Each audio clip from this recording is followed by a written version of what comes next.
Very limited since the introduction of Section 23M, and that was effective 1 March 2002. I'll just highlight three deductions that a salaried individual can get.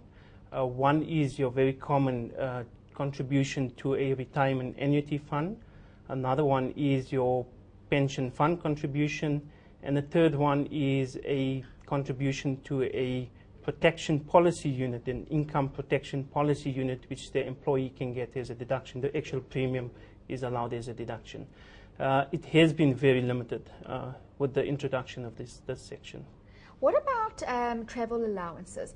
Can a travel allowance be used as a tax planning opportunity by individuals? The simple answer to that is no. And the reason is any travel allowance that is built into any allowance scheme must be justified. If it's not justified, it's open for attack by SARS, and it can very easily be attacked on an audit by SARS in terms of just looking at the job description of an individual and whether he or she should be getting that kind of an allowance. So then how is a travel allowance taxed?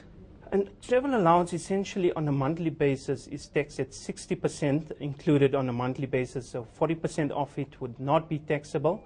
And on computation at year end on annual assessment, what would happen is that the taxpayer would then claim expenses against that allowances, but that expenses being limited to such allowance. The employee has three options in that regard. One, he could either use deemed expenditure as well as kilometers, and that is really the most common one that employees opt for, being the most simplest. Another opportunity is to actually keep actual records of your expenses, and you can actually claim on that basis. There is a third option, and that is to use a mixture. One could claim or actually keep detailed records of your actual travel and then claim deemed costs per kilometers. Okay.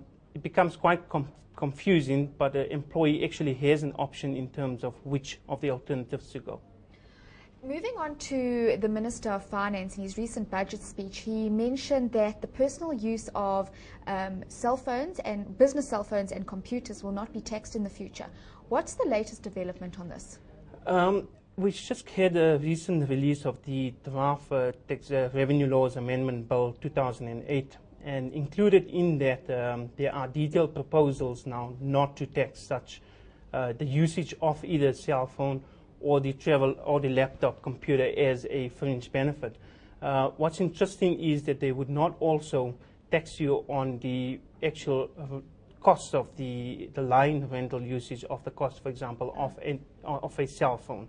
That is quite a welcome provision.